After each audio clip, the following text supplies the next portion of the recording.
So how is it that I came to drive boats for a living?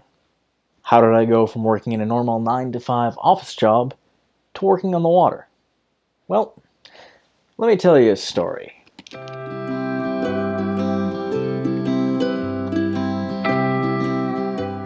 It all very likely began when I was quite young. As far back as I can recall, I've been interested in boats in the ocean.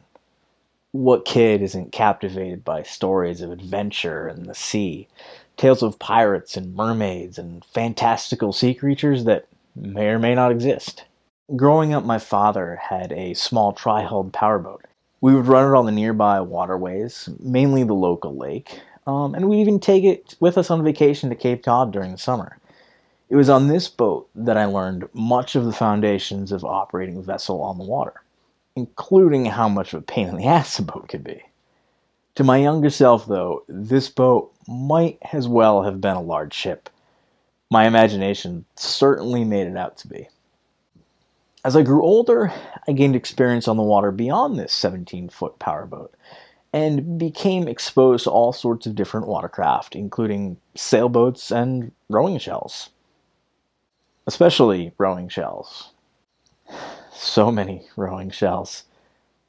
Although the Coast Guard won't accept that as valid sea time, which I kind of understand, but I must say I learned a lot of transferable skills from steering these kinds of boats. They handle surprisingly similar to a twin-screw boat.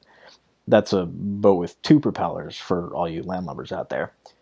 Anyway, as I was saying, I've spent a lot of time on the water. I enjoy being on the water, but I didn't think I could make a career out of it. Or I did, but I didn't think I myself could make a career out of it. Like, I obviously knew commercial boats existed and operated with crew, but I assumed one needed a formal education in nautical things to work in the field. I thought you needed to go to a maritime school, or have been in the Coast Guard, or the Navy, or the like, to work on a boat. I had actually at one point, when considering where to go to college, briefly thought of applying to the Coast Guard Academy, or the Massachusetts Maritime Academy, but I ultimately decided against that path. I think the main reason was I couldn't see myself in that sort of structured environment. I know my 18 or 19-year-old self very likely would have been miserable. So I moved on from those educational options and went the more traditional route. I went to a state university and graduated with a communication degree. I had no idea what I wanted to do with my life. At school, I first entered in as undeclared. Then I considered majoring in biology, but ultimately landed on communications, because I was lazy. Really, though, it was because I hated math. Oh man, did I hate math. And then I graduated, moved to Philadelphia, and somehow landed a job in finance. I worked at that job for about 8 years, and then decided to go to law school, and then later worked at a law firm. Altogether, I had spent around 11 years down in Philadelphia. It was here in Philly where I first entered into the fringes of the maritime industry. I was walking along Penn's Landing on Delaware River one day and noticed a tall ship that was tied up. There were people aboard, busy doing work. The crew, I assumed. And I noticed they had a sign in the rigging. The sign said, "Join our crew," and it listed a web address. So I took note of the URL, and when I got home, I pulled up the site, and I read all about the organization and the ship, and learned the crew was mostly made up of volunteers. And most of the volunteers had little to no prior experience before joining. This was probably the first time where I realized you could crew on a ship and not have a formal maritime education.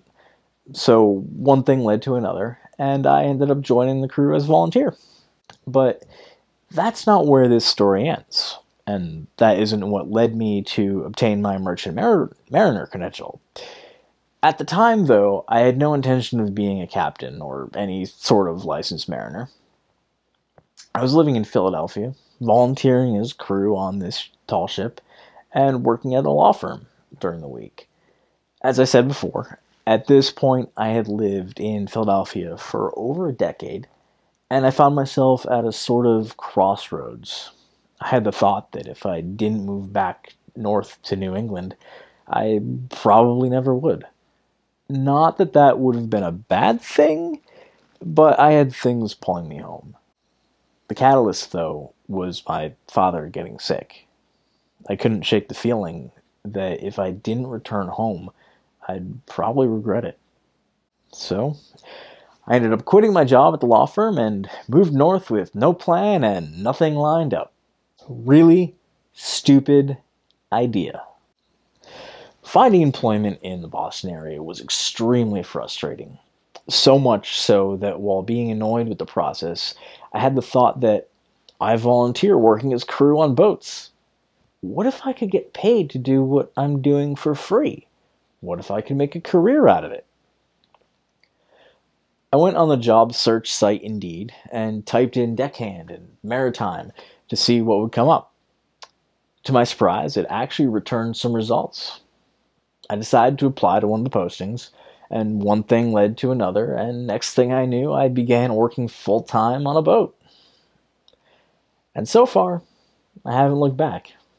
In getting from where I was to where I've ended up, I came to realize the biggest obstacle was myself. I had been so concerned with what I thought of as external expectations that I never allowed myself to explore things beyond what I felt the world, society, my family, or friends would think I should be doing.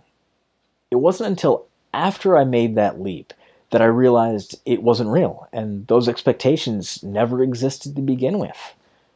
When I made it known that I was now going to work on boats for a living, all the reactions I got from people were positive. People were happy for me. They thought it was so cool. They wished they could do something like that.